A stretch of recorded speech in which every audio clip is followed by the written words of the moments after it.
Hi, Miranda and Teresa. How are you?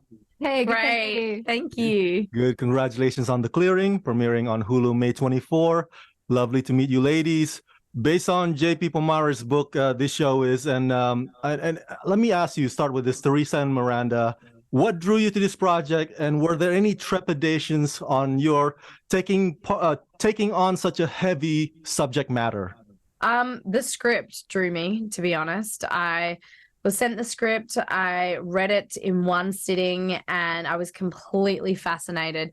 I I love the idea of telling a redemption story, and it was really interesting. The characters were very rich and complex and nuanced, and the twists. There was just like unbelievable amounts of twists, and it just kept me guessing. I was on the edge of my seat reading it, and then I knew the team involved and knew the writers and knew the director. I heard rumblings of Miranda Otto was going to be involved, and I was like, sign me up. Likewise, I'm hugely fascinated by cults and I love thrillers. And so when this came along, the idea of playing a female cult leader was really fascinating to me. It was like just such a interesting role to get my teeth into. And the scripts were wonderful, just the way they reveal themselves. It's just very clever writing. Miranda, Adrian, what a character! So manipulative, so ruthless. How fun was it for you to play this character? And did you? I know it's not necessarily based on true stories, based on the book, but did you try to emulate maybe cult leaders like Anne Hamilton Byrne, or did you rely mostly on the scripts?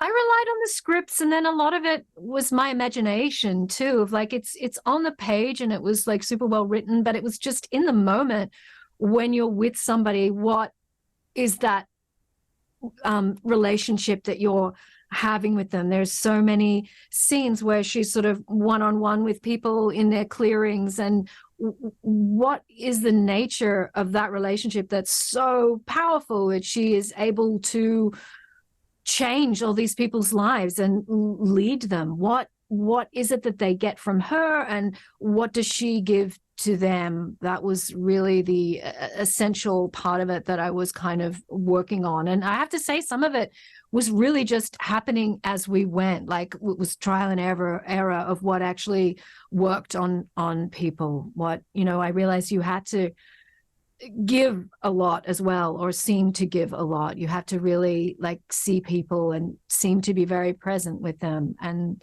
then it was a lot about this emotional journey that was happening between the two of them.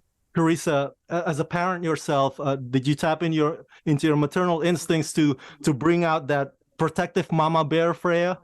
Yeah, for sure.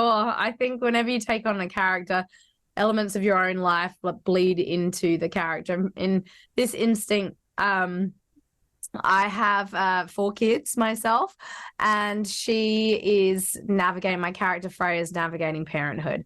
And she's a single mom, and she's trying her very hardest to show up and be the very best version of herself with this little boy. But of course, her traumatic past keeps manifesting itself in, their dynamics. So she is just doing the best with the tools that she has, and she's very protective of him. She probably isolates him a little bit too much, and she's in a bit of a fear bubble, unfortunately, because of her past. But yeah, I wanted to definitely weave in some playful moments between the two of them, Freya and Billy. And that's what kids bring out in you. They bring out those moments of like being a kid again and having a playfulness. And I think the audience, to really connect with her and to be rooting for her, you want to see the light side of her as well, like why people were drawn to her. Speaking of whom, how wonderful are the kids on this show, Mhm. especially that little girl who plays Asha. I think her name is Lily. I mean, Yeah. yeah, talk to me about working with all these kids. I mean, they haven't been in the business for as long as you have. So did that come with a set of challenges in itself? Talk to me about that. For them, I think it was like a great big adventure, which Yeah. was so wonderful because, you're dealing with real kids and you're putting them in these situations and it's all make believe, but it was like being away on school camp or something for them a lot of the time. I think, they were all together in a big group, and Greg was working with them beforehand, prepping them for the roles, and he's the dramaturg. Yeah, so we hired. He was fantastic with them, and they brought so much at times that was, unexpected. You would give them situations, and they would bring their own imagination to it, which was wonderful. It was wonderful to see the things that they brought in. I'm a big fan of Australian actors, from Jeffrey Rush to Kate Blanchett, of course, the Hemsworth brothers. I love that no matter how busy you guys are with Hollywood, either Sabrina or Hacksaw Ridge or Lights Out, you guys always make time to come back down under to support and produce Australian cinema. What is the significance? Why is it so important for you guys to keep in touch with the root of Australian cinema industry? Well, I think it's where we started, and I love an Australian crew. I love Australian stories and filmmakers, and there's just that familiarity, which feels amazing coming back home and getting to work on like home soil. There's something so special about it. And logistically for me, my kids have a school in Australia, so it makes things easier to come back to Australia and work with such amazing Australian talent. It's been such a journey, and I hope to do it every year. That's my plan. Every year I want to do at least one project in Australia.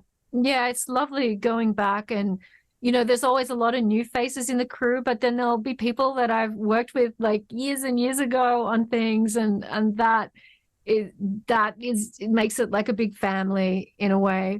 But it's also, the resonance of these stories. When I'm reading things, when I'm working away from home, there's a universality to stories that I'm keying into. But when I'm reading Australian things, I know the locations, I know the feelings, I know what it's like to grow up in the 80s, or there's all these sort of touchstones that produce emotional responses for me, which like makes things very rich, makes the work really rich for me. All right, The Clearing, premiering May 24 on Hulu. Teresa, Miranda, thank you for talking to me, and congratulations. Thank you. Thanks for having us.